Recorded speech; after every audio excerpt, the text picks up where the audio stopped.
여러분 모두 예수님을 구주로 믿고 세례를 받으셨죠? 그런데 성령 세례는 다들 받으셨습니까? 여러분들 전부 예수님을 구주로 믿기는 믿지만 성령의 선물은 받았습니까? 그거 언제 받는 건지 혹시 나만 안 받았나? 받았나? 좀 헷갈리십니까? 우리가 예수님을 믿기는 믿지만 물로 세례를 받기는 받았지만 성령 세례를 받았나? 좀 헷갈리시거나 혹은 성령의 선물을 내가 받았는지 남들 다 받는데 난 아직 못 받은 건지 헷갈리신다면 오늘 말씀을 잘 주의 깊게 들으시기 바랍니다. 성령 세례를 받는다 그리고 성령을 선물로 받는다 사실은 같은 말입니다. 같은 말입니다. 그리고 이 말씀은 성령님이 내 안에 계신다 하는 말하고도 또 같은 말입니다. 그러니까 이 세 가지 질문, 성령 세례를 받았습니까? 그리고 성령의 선물을 받았습니까? 성령님이 여러분 마음 안에 계십니까? 이거는 다 똑같은 질문입니다. 자, 그러면 여러분들 안에 성령님이 계십니까? 우리 로마서 8장 9절에 보면 말씀하죠. 만일 너희 속에 하나님의 영이 거하시면 너희가 육신에 있지 아니하고 영에 있나니 누구든지 그리스도의 영이 없으면 그리스도의 사람이 아니라 누구든지 그리스도의 영, 성령님이 없으면 그리스도의 사람이 아니다 라고 말씀하고 있습니다. 그러니까 여러분들이 그리스도의 사람, 예수님을 믿는 사람이라면 그 사람 안에는 언제나 그리스도의 영, 성령님이 계신다는 겁니다. 그런데 그 안에 성령님, 그리스도의 영이 없다면 그러면 그 사람이 목사라도 그 사람은 구원받지 못한 사람이요 그리스도의 사람이 아니라는 것입니다. 자, 여러분들 그러면 여러분들 안에 성령님이 계십니까? 아멘. 우리 고린도전서 12장 3절에 보면 말씀하죠. 성령으로 아니하고는 누구든지 예수를 주시라 할 수 없느니라. 여러분들이 예수님을 나의 구주, 나의 주님으로 믿고 고백한다면 그거는 여러분들 안에 계시는 성령님의 역사이기 때문에 이미 여러분들 안에는 성령님이 계시는 겁니다. 자, 모든 참된 믿음을 가진 모든 사람들 마음 안에는 성령님이 계십니다. 그리고 그 사람들은 다 이미 성령 세례를 받은 것입니다. 성령 세례 그러니까 뭔가 특별하고 좀 다른 것 같아가지고 나는 못 받은 것 같은데 그런 생각이 드신다면 이 말씀을 들어보시기 바랍니다. 우리 아까 고린도전서 12장 3절 성령이 아니고서는 누구든지 예수님을 주님이라고 할 수 없다 그랬는데 그 말씀 밑으로 좀 더 내려와서 13절에 가보면 이렇게 말씀합니다. 우리가 유대인이나 헬라인이나 종이나 자유자나 다 한 성령으로 세례를 받아. 우리가 다 성령 세례를 받았다는 거죠. 한 몸이 되었고 또 다 한 성령을 마시게 하셨느니라 라고 말씀하고 있죠. 우리가 다 주님을 구주로, 예수님을 구주로 고백한다면 그러면 우리는 다 이미 성령 세례를 받은 것입니다. 그리고 성령 세례를 받은 사람은 성령을 선물로 이미 받은 것입니다. 그래서 사도행전 2장 38절에 말씀하기를 베드로가 가로되 너희가 회개하여 각각 예수 그리스도의 이름으로 세례를 받고 죄사함을 얻으라. 그리하면 성령을 선물로 얻으리니. 여러분들이 죄를 회개하고 예수님을 구주로 믿고 구원을 받았다면 그러면 여러분들은 이미 성령을 선물로 받은 것입니다. 그리고 여러분들이 성령님을 선물로 받았다면 여러분들 안에 오신 성령님은 영원히 여러분들을 떠나지 않고 여러분과 함께 하신다라고 예수님께서 말씀하셨습니다. 요한복음 14장 16절부터 보면 말씀하기를 예수님께서 말씀하시기를 내가 아버지께 구하겠으니 그가 또 다른 보혜사 즉 성령님을 너희에게 주사 영원토록 너희와 함께 있게 하시리니 저는 진리의 영이라 세상은 능히 저를 받지 못하나니 이는 저를 보지도 못하고 알지도 못함이라. 그러나 너희는 저를 아나니 저는 너희와 함께 거하시며 또 너희 속에 계시겠습니다. 우리가 예수님을 구주로 믿고 고백한다면 성령님이 우리 안에 들어오셨고 우리 안에 계시고 우리와 함께 하시고 영원토록 우리와 함께 계신다라고 하셨습니다. 바로 그런 사람, 예수님을 주님으로 믿고 고백하는 사람은 이미 성령 세례를 받았고 성령의 선물을 받은 사람입니다. 자, 그런데 성령 충만은 다릅니다. 여러분들 성령으로 충만하십니까? 여러분들 지금 성령 충만을 받아서 성령 충만하십니까? 우리가 다 예수님을 믿고 성령 세례를 받았지만 그러나 전부 다 성령 충만한 것은 아닙니다. 어떤 사람은 성령으로 충만하지만 어떤 사람은 그렇지 않습니다.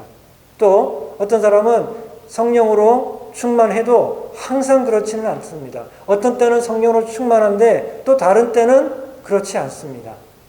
그러니까 성령 충만한 것은 성령께서 우리 안에 계실 뿐만 아니라 우리 안에서 충만하게 역사하시는 그런 상태를 말하는 것입니다. 믿는 사람이 왜 죄를 짓습니까? 믿고 세례를 받고 성령을 받은 사람이 왜 죄를 짓고 넘어지고 실패를 합니까? 그 사람 마음속에 성령님이 안 계시기 때문이 아니고 여전히 그 사람 안에는 성령님이 계시지만 그러나 성령으로 충만하지 않기 때문에 넘어지고 죄를 짓고 실패를 하는 것입니다. 그래서 오늘 본문 말씀에서는 우리에게 뭐라고 말씀하십니까? 성령으로 충만함을 받으라 라고 말씀하고 있습니다. 자, 그러면 성령 충만이 뭘까요? 오늘 말씀 19절에 18절에 보니까 술 취하지 말라 이는 방탕한 것이니 오직 성령의 충만을 받으라 라고 말씀하고 있어요. 술 취하는 거하고 성령의 충만을 받는 거하고 비교를 하고 있는데 이게 뭐 비슷하다는 게 아니라 사실은 정반대죠.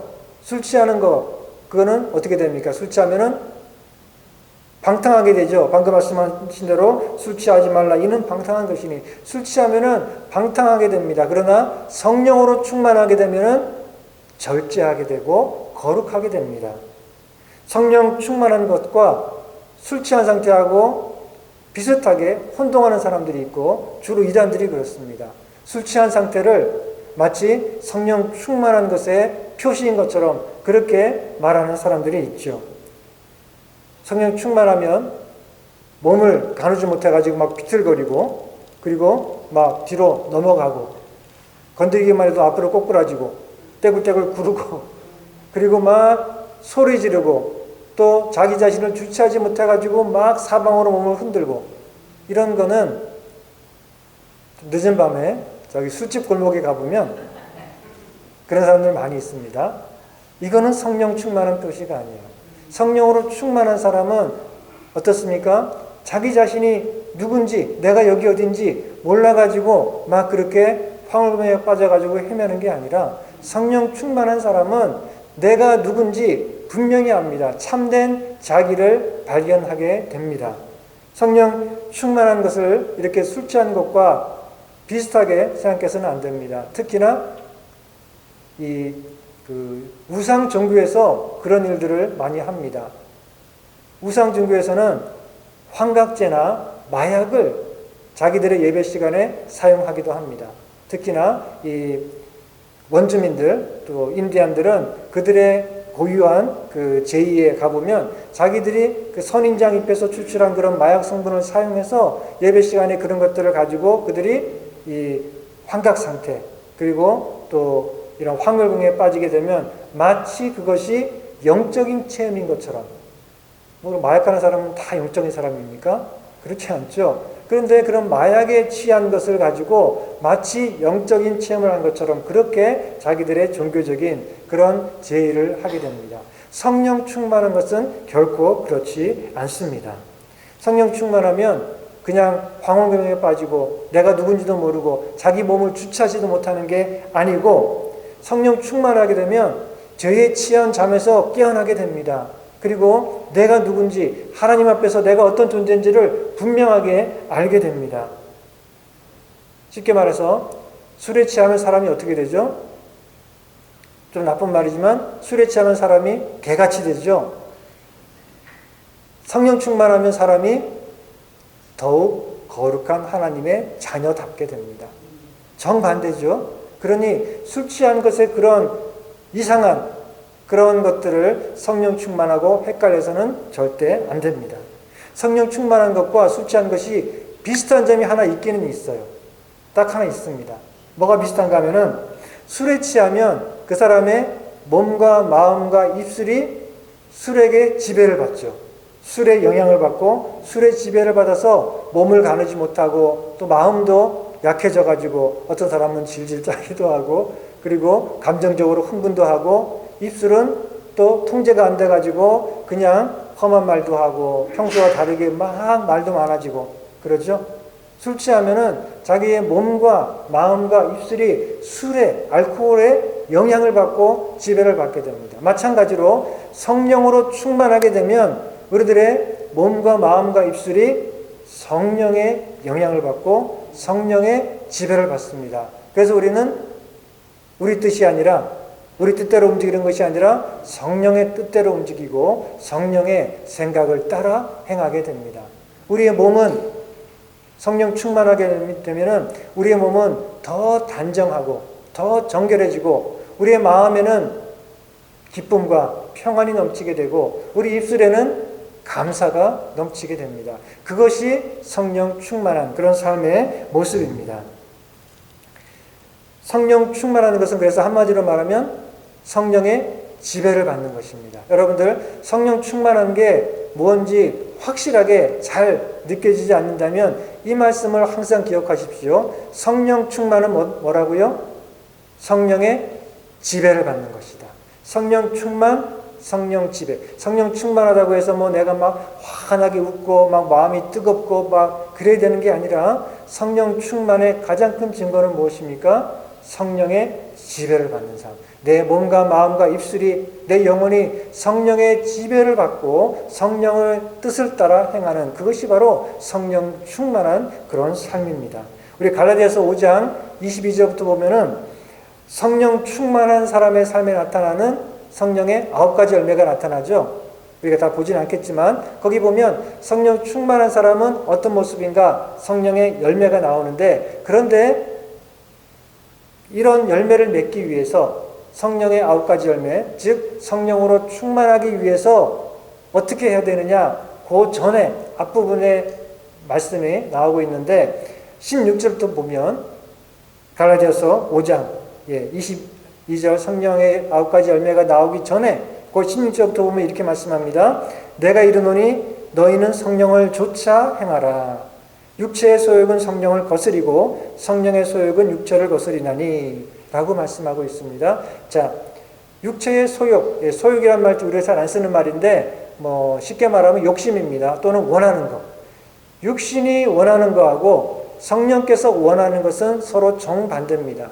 우리가 성령으로 충만하기 위해서는 육신이 원하는 것을 따라 살면 안 되고 성령이 원하시는 것을 따라 성령을 쫓아 행해야 된다라고 말씀하고 있죠. 그리고 18절에 보면 또 이어서 말씀하기를 너희가 만일 성령의 인도하시는 바가 되면 성령 충만하기 위해서는 성령의 인도하심을 따라 살아야 된다라고 말씀하고 있습니다. 성령께서 우리를 이끄시는 대로 순종하며 살아가는 그 사람이 바로 성령으로 충만한 사람입니다. 그것이 성령 충만하기 위한 비결입니다. 그래서 한마디로 말하면 성령 충만은 성령의 지배를 받는 것이고 그렇게 할 때 우리는 성령의 풍성한 열매를 맺는 삶을 살게 되는 것입니다.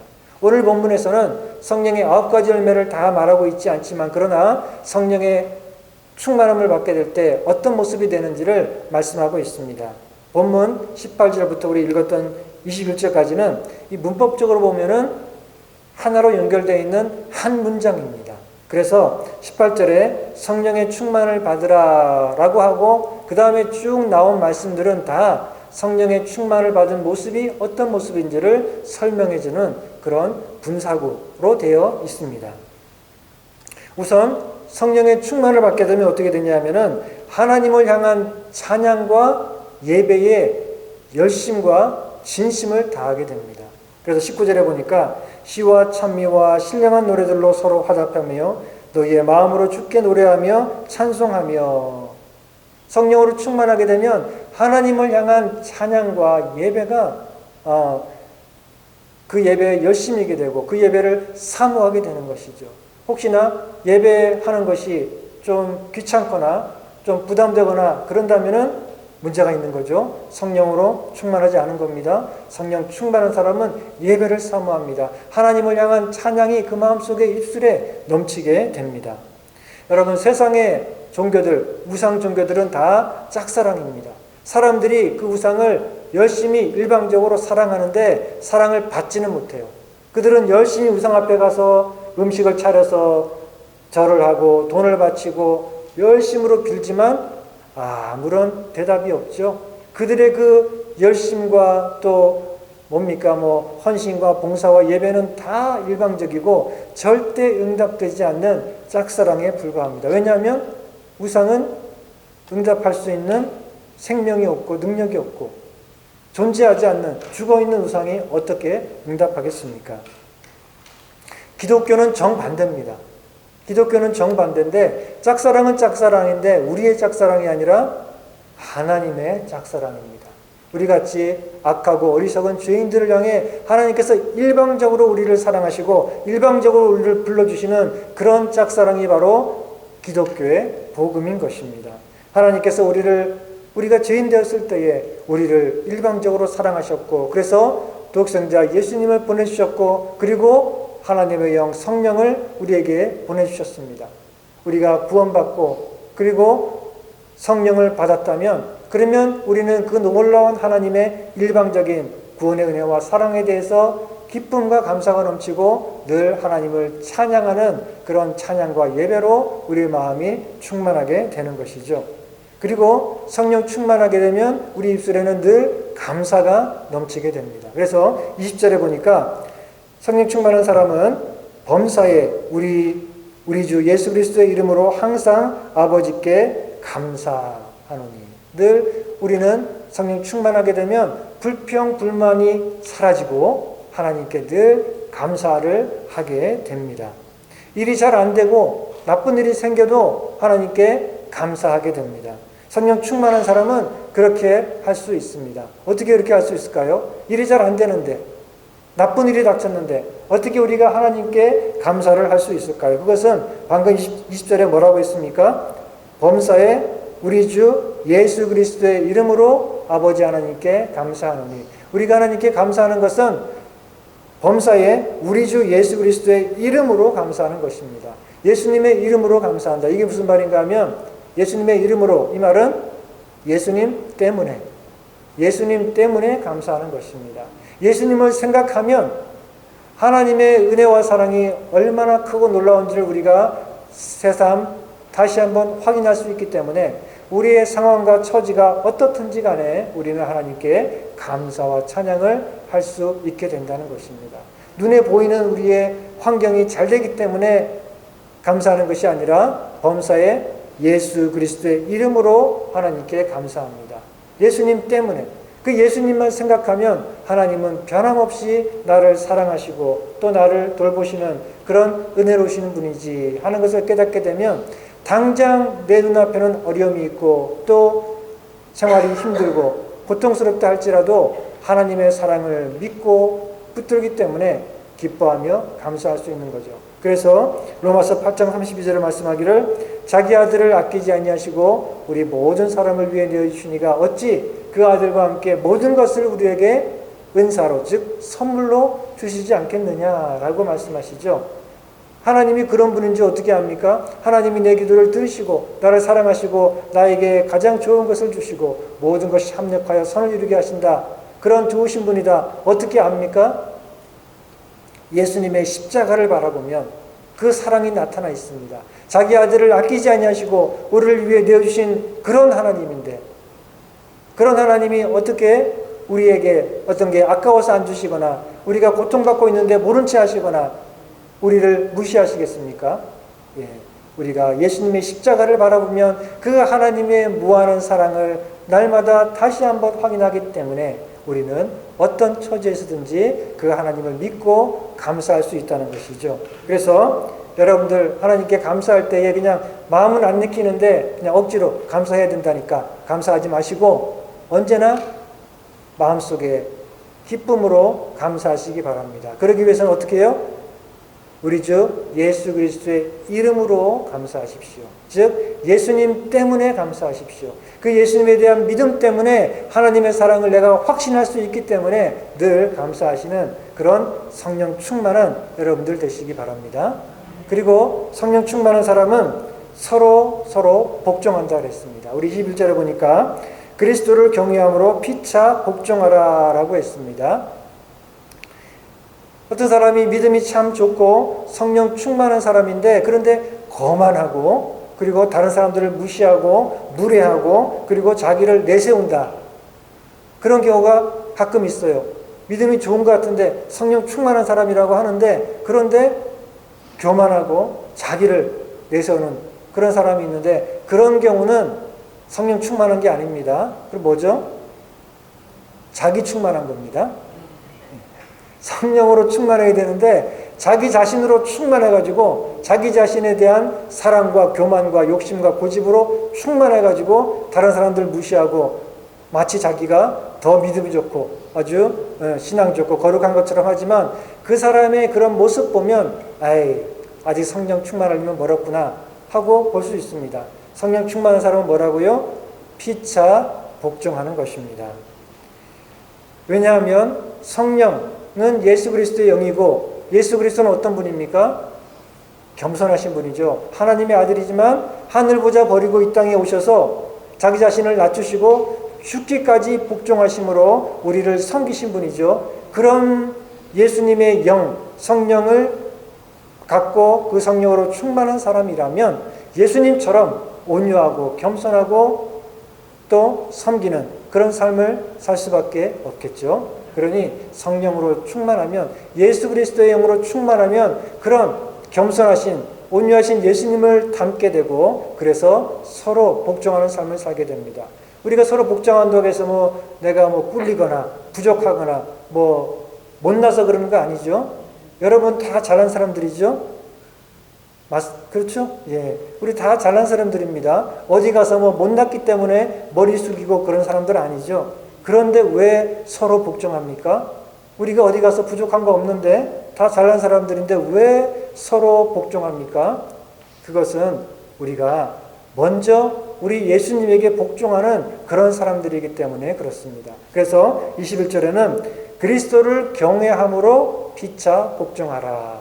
우리가 먼저 그리스도를 경외하고 그리스도에게 복종하는 그런 사람이기 때문에 그런 그리스도의 영으로 충만하기 때문에 우리는 서로 복종하고 서로 섬기는 그런 삶을 살게 된다는 것입니다. 정리하면 성령 충만한 사람은 어떻습니까? 하나님을 향한 찬양과 예배에 진심인 그런 사람이 되죠. 그리고 성령 충만한 사람은 모든 일에 예수 그리스도의 이름으로 감사하는 삶을 삽니다. 그리고 성령 충만하면 피차 복종하는 그런 삶을 살게 됩니다. 여러분 이렇게 다 성령으로 충만한 사람들이 되시기 바랍니다. 자, 그런데 마지막으로 이 성령 충만하라는 말씀에 대해서 우리가 4가지를 기억해야 되는데 첫째, 이 말씀은 성령의 충만함을 받으라 했으니까 명령어죠. 명령법입니다. 주님께서 우리에게 명령하십니다. 성령 충만함을 받아볼래? 이게 아니죠. 제한하거나 또는 충고하는 게 아닙니다. 성령 충만함을 받으면 더 좋을걸? 그거 아니죠. 성령의 충만함을 받으라. 우리 주님께서 명령하시니 우리는 전부 다 성령 충만함을 받아야 됩니다. 반드시 성령 충만함을 받아야 됩니다. 두 번째, 이것은 복수 형태로 되어 있습니다. 그러니까 우리 모두가 성령 충만을 받아야 됩니다. 믿음 좋은 분들만, 목사님이나 집사님들만 성령 충만함을 받는 게 아니고 우리 모든 그리스도의 사람들은 다 성령으로 충만함을 받아야 된다라고 말씀하는 것입니다. 세 번째, 이 말씀은 수동태로 되어 있습니다. 성령 충만함을 받으라라고 되어 있죠. 수동태입니다. 그러니까 우리가 성령으로 우리 자신을 채우는 게 아닙니다. 우리가 어떤 노력을 해서 성령을 우리 안에 채우는 게 아니라 성령님께서 우리를 채워주시는 겁니다. 자, 그러니 우리가 할 일은 뭐가 있겠습니까? 받을 준비만 하면 돼요. 성령께서 우리를 충만하게 채워주시도록 우리는 그 충만함을 받을 준비만 하면 됩니다. 어떤 준비를 해야 됩니까? 첫 번째는 먼저 죄를 회개하고 내다 버려야 됩니다.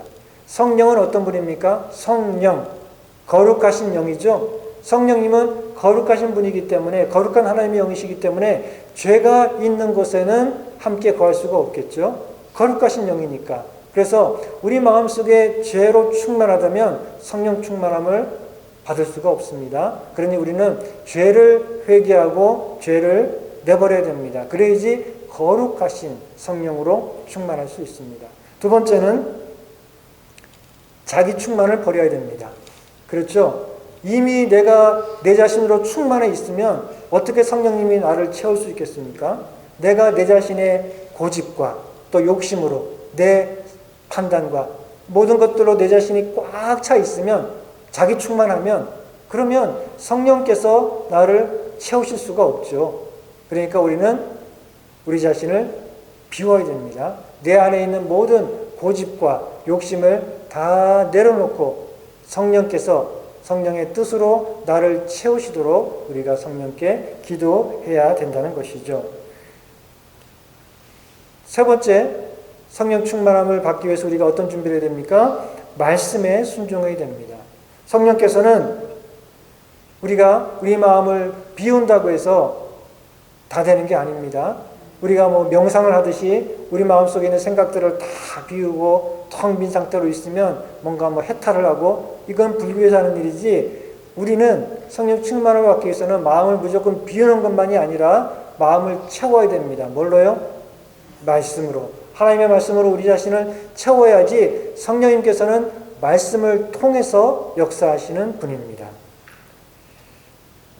어떤 설문조사를 해봤는데요. 사람들에게, 이제 우리 복음적인 기독교인들에게 물어봤습니다.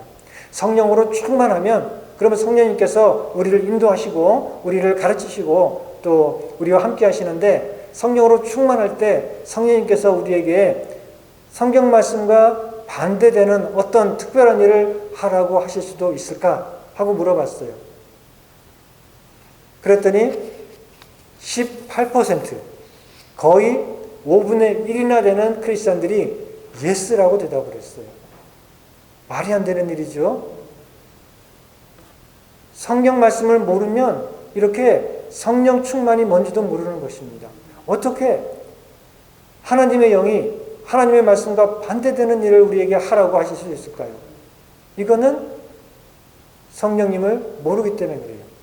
요한복음 16장 13절에 예수님께서는 말씀하시기를, 진리의 성령이 오시면 그가 너희를 모든 진리 가운데로 인도하시리니 그가 자의로 말하지 않고, 그러니까 자기의 뜻대로 말하지 않고 오직 듣는 것을 말씀하시며, 이렇게 말씀하고 있어요. 성령님이 오시면 성령님이 또 다른 성령님 스스로의 뜻과 말씀을 우리에게 주시는 게 아니라 하나님의 말씀을 우리 안에 되새기게 하신다. 떠오르고 깨닫게 하신다는 것입니다. 그러니 성령님은 스스로 자신의 말씀을 우리에게 항상 새롭게 주시는 게 아니라 하나님의 말씀을 우리 안에 생각나게 하시고 깨닫게 하시고 그 말씀을 통해 역사하신다는 것입니다. 성령님은 오직 하나님의 말씀만을 우리에게 하십니다. 그래서 우리가 성령 충만하기 위해서는 하나님의 말씀을 잘 알아야 되고, 그리고 그 하나님의 말씀을 성령님께서 깨닫게 하실 때 그 말씀에 우리가 아멘하며 순종하며 나아가야 됩니다. 성령 충만은 곧 말씀 충만이고, 성령님의 능력은 오직 하나님의 말씀을 통해서 역사하시기 때문에 그렇습니다. 네 번째, 마지막으로 이 말씀은, 성령 충만함을 받으라, 이 말씀은 현재 시제의 명령법으로 되어 있어요. 헬라어의 명령법이 두 가지가 있습니다. 하나는 뭔가 하면은 무정시제 명령법이 있어요. 이건 뭔가 하면 예수님께서 가나 혼인잔치 집에서 이 제자들에게 항아리에, 텅 빈 항아리에 물을 채우라 그러셨죠. 포도주가 떨어졌을 때 텅 빈 항아리에 물을 채워라 라고 할 때 그 명령법은 무정시제 명령법이라 그래서 딱 한 번 하는 행동을 말합니다. 한 번, 일회적인 행동에 대해서 얘기하는 것이고요. 현재 명령법은 반복적인 행동, 한 번 딱 하는 것이 아니라 계속해서 해라, 그런 의미의 명령법입니다.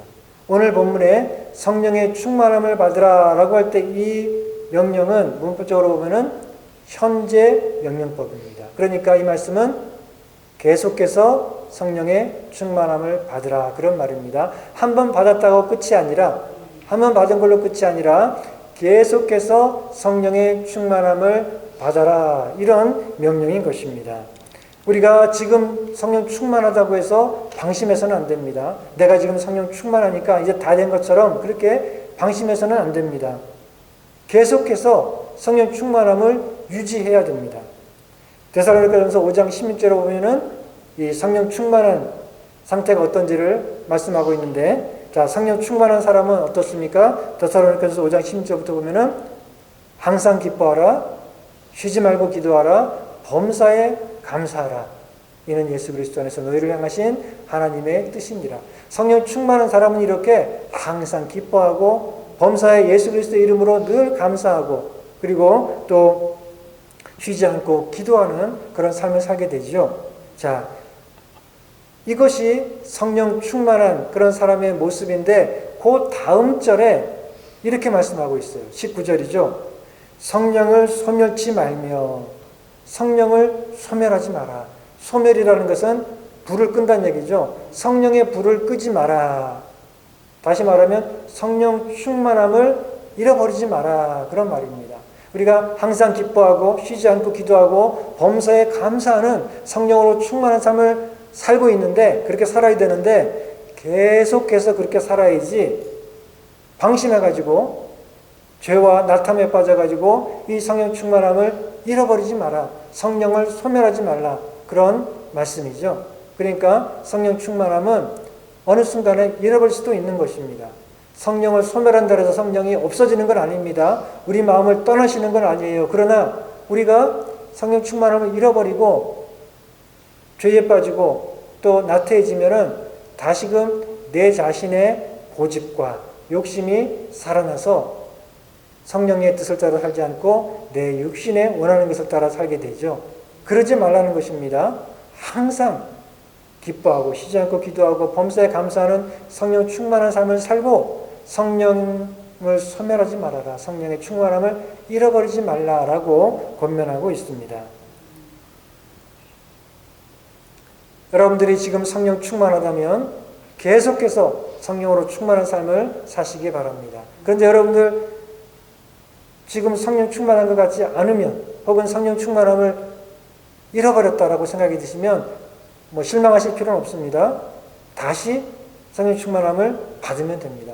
옛날에는 정말 열심히 믿음 생활할 때 그때는 정말 항상 기쁘고 감사가 넘치고 성령 충만했었는데, 요즘에는 좀 믿음도 미지근한 것 같고 별로 이렇게 감사한 마음도 없고 성령 충만함을 좀 잃어버린 것 같다면 낙심하지 마십시오. 다시 성령으로 충만해지시기를 바랍니다. 우리가 매일매일 성령의 충만함을 받아야 됩니다. 그러기 위해서는 성령 충만함을 사모하고 또 그것을 위해서 기도해야 됩니다. 하나님께 성령 충만함을 달라고 기도해야 됩니다. 그러면 주십니다. 자, 그런데 기도하면 주시는데, 그런데 문제가 있어요. 기도는 하는데 하나님 저를 성령으로 충만케 해주십시오라고 간절히 기도하는데 내 마음속에는 고집을 내려놓을 생각이 없어요. 내 생각, 내 계획, 내가 원하는 것을 내려놓을 생각은 전혀 없어요. 그리고 순종할 마음도 하기는 하지만 100%까지는 그런 마음 가지고 간절히 기도하면서 하나님 저를 성령으로 충만케 해주십시오 하면은 될까요? 안 됩니다.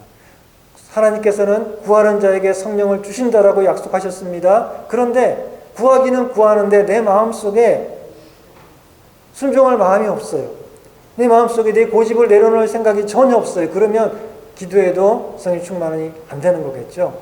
그러니까 우리는 먼저 우리 마음속에 있는 욕심, 고집, 내 생각, 이것을 다 내려놔야 됩니다. 다시 말하면 자기 충만을 버려야 됩니다. 그리고 성령을 근심케 하는 죄를 우리가 내다 버려야 됩니다. 어떤 고질적인 또는 숨어있는 그런 죄가 있다면 그런 것들을 먼저 내다 버려야 됩니다. 그리고 하나님의 말씀이 성령을 통해서 나를 지배하시고 내가 그 말씀에 순종하겠다는 그런 마음을 가져야 됩니다. 결단을 해야 됩니다. 그럴 마음도 없이 성령 충만하게 해주시자면 하나님이 주실 수가 없죠. 내가 먼저 결단하고 순종하려는 마음을 가지고 기도하십시오. 그러면 하나님께서 반드시 여러분들에게 성령의 충만함을 부어 주실 것입니다. 날마다 성령의 충만함으로 승리의 삶을 살아가고 기쁨과 감사가 넘치는 삶을 살아가시는 여러분들 다 되시기를 주님의 이름으로 축원합니다.